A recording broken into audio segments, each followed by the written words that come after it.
Hi everyone, I'm Susan with Pigtail Quilting and Stitching.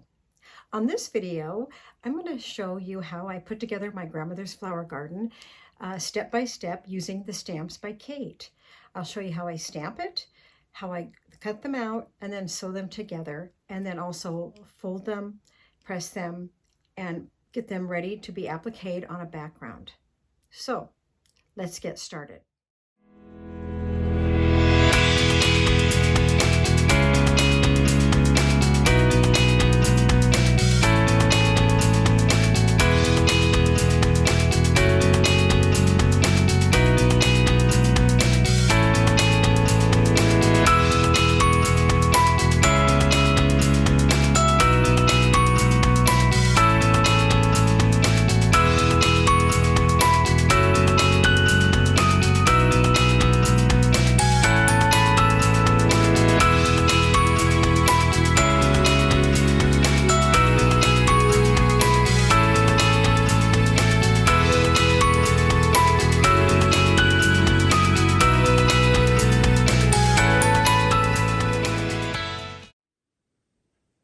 So today I'm going to give a little tutorial on how I put my grandmother's flower gardens together using the stamps by Kate. In previous video, I showed a quilt that I've been making, and it's just with one little row of hexagons, and then I've been kind of putting them on a 10-inch layer cake background and then making it into a quilt. Then I cut my squares after they were appliqued on for this quilt to 8.5. So I have my quilt in progress there. There is one that I completed. It still is 10-inch layer cake, and this will be trimmed to 8.5.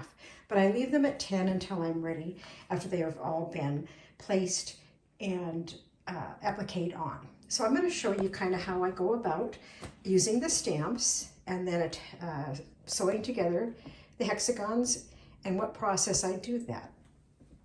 So this process I learned from my sister, and she has made several of these quilts the traditional way with all hexagons and all hand sewn together, and also using a background and putting them together like the way I have here. So today I'm just going to show you how I've made this just like this. If you were going to make another row, you would just do 12 more hexagons around the other first row. So, but first we'll start with this. So I'm going to show you my supplies, and I have a 2.5 strip of 2 fabrics. One's going to go in the middle, one's going to be on the outside.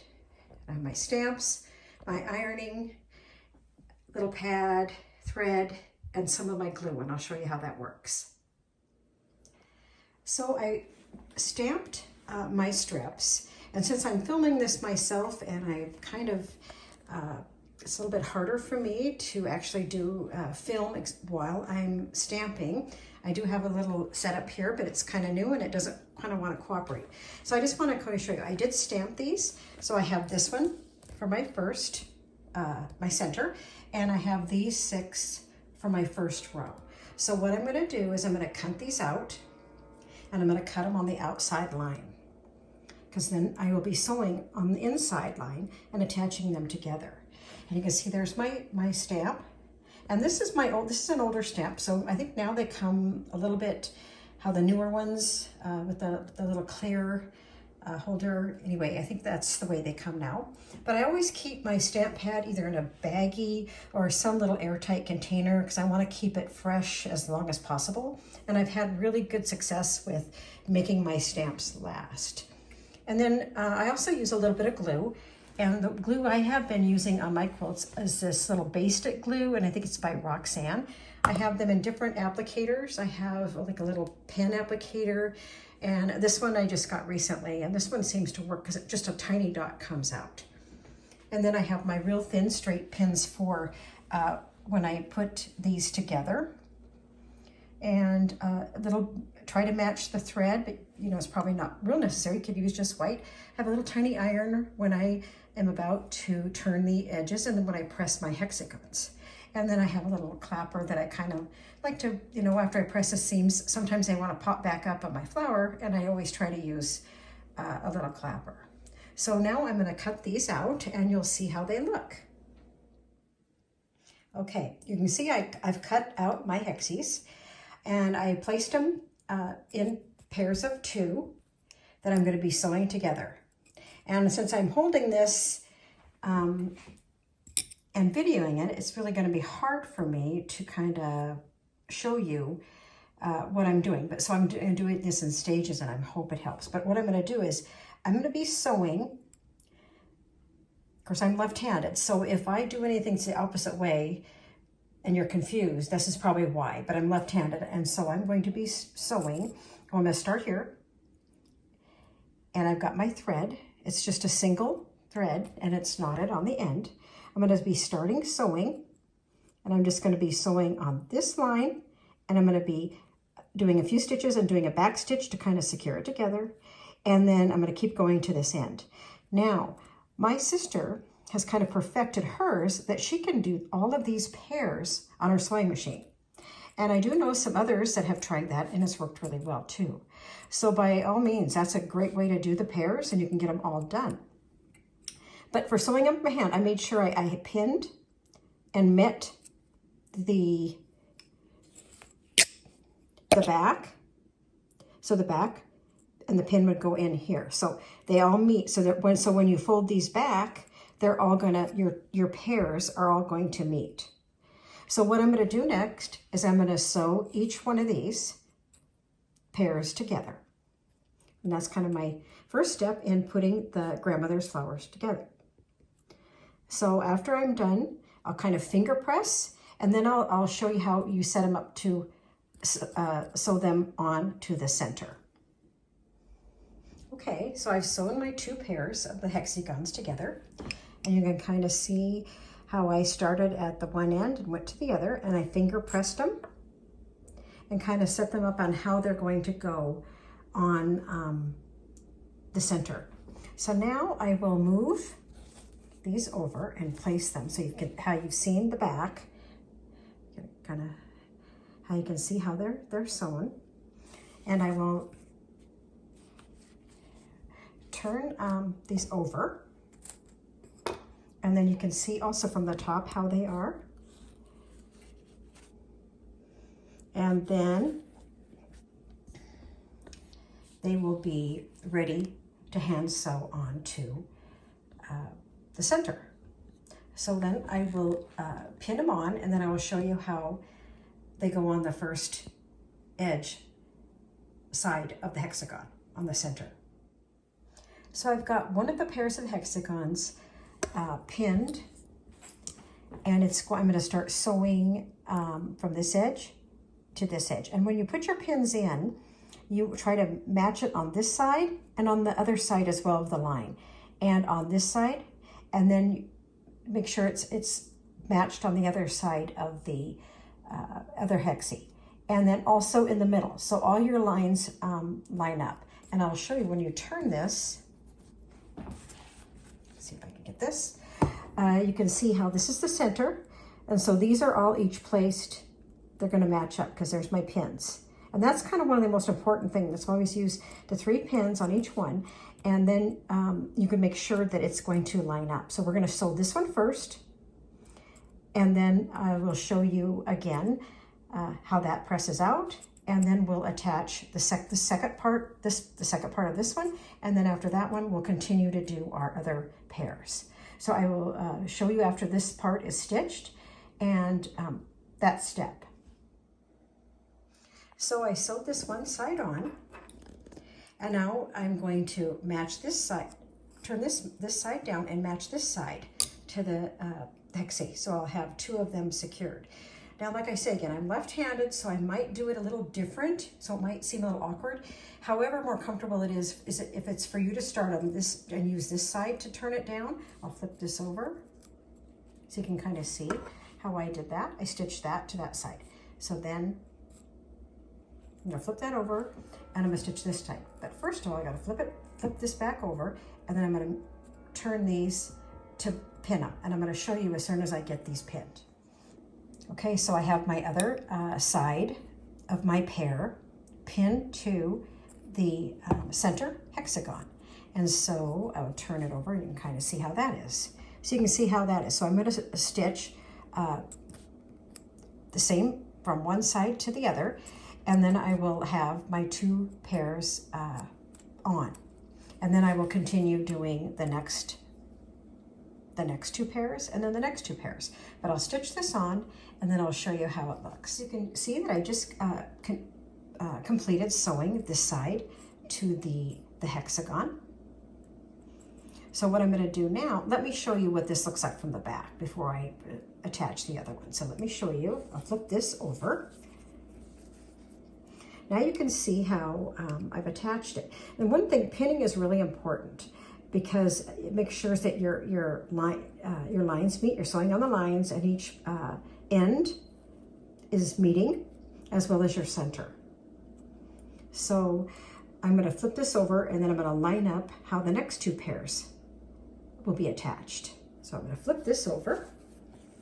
Excuse my hands as I'm trying to hold this and then get this together too. So okay, so I've got the next set. So what I'm going to do is I'm going to flip this over on this side and line up these two lines, and it'll be something like that. So I'll line up this edge and that edge and in the middle with a pin, and then I'll be sewing that side together too.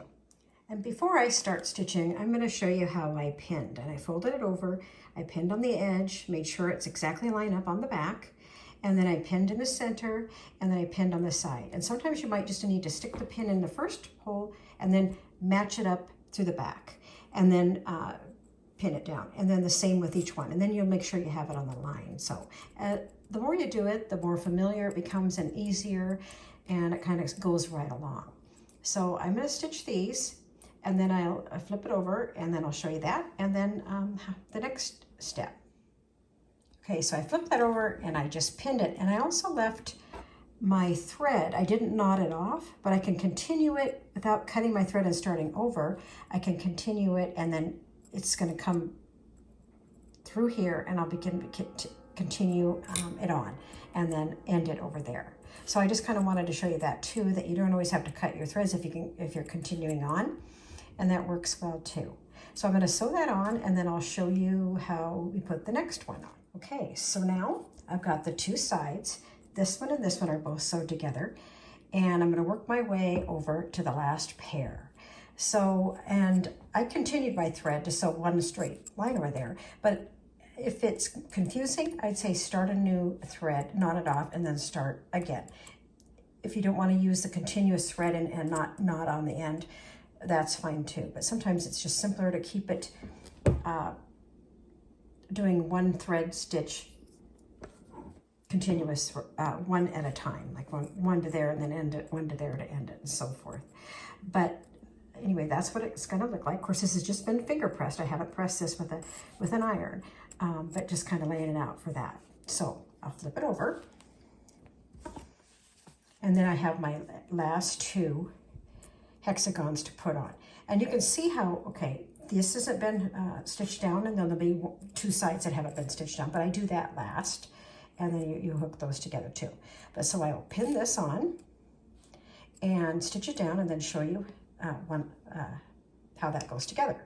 Okay, you can kind of see how I've got this side on, and that just leaves this side. So I'm going to flip this over, show you on that side. So I just have the one side left to do. So I will pin that on and then show you how that is going to be sewn on as well. So here is the little Grandma's Flower Garden all completed and sewn together, and just lightly kind of pressed. But so here it is from the front. And so what we want to do, and you can lightly press this too, and I kind of did, but I have my 10.5 inch square, my layer cake square background that I'm going to put this flower on. But first of all, I'm going to have to press,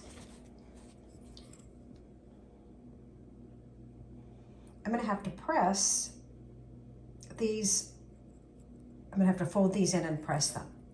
so I will have a clean edge to applique.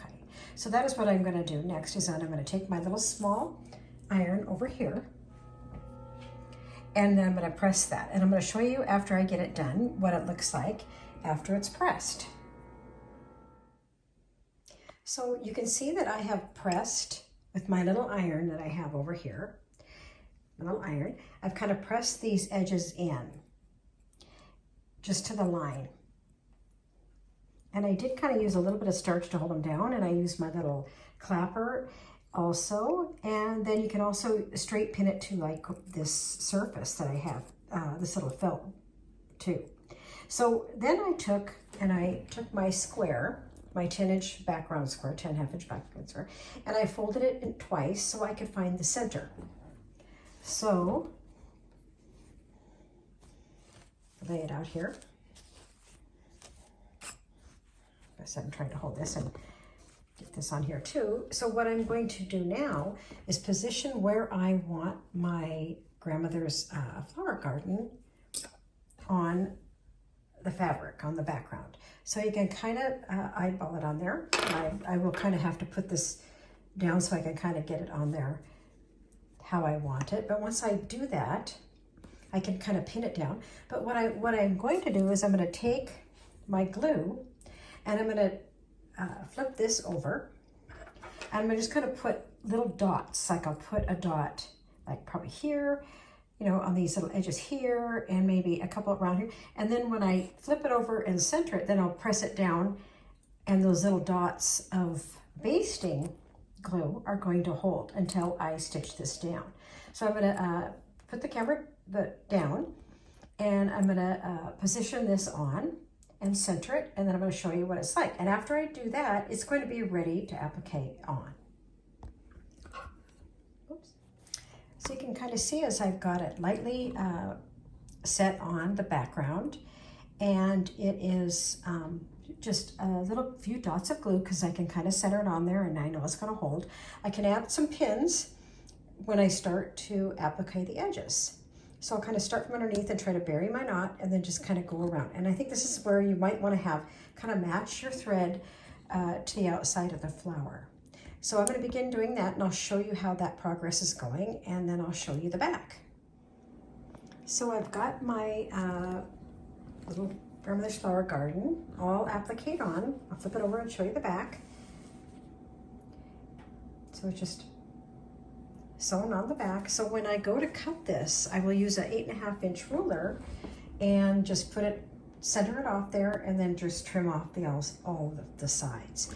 And on some of my quilts, I have, when I've done the bigger one with another row of hexagons, and I just want to add that when you want to add another row on these, you do them in pairs also. So you will have 6 pairs, and you'll have a row on the outside of 12, and you attach them the same way.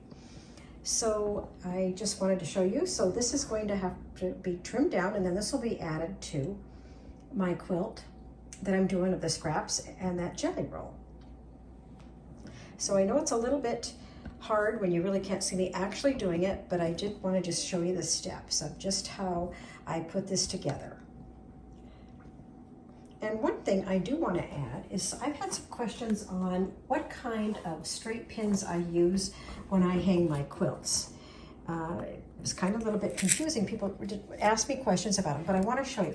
They're just a regular, I really don't know the name, but they're a straight pin. And I'll put them right here so you can kind of see. Just a regular pin, and they kind of have a little flat head on them. So you can kind of see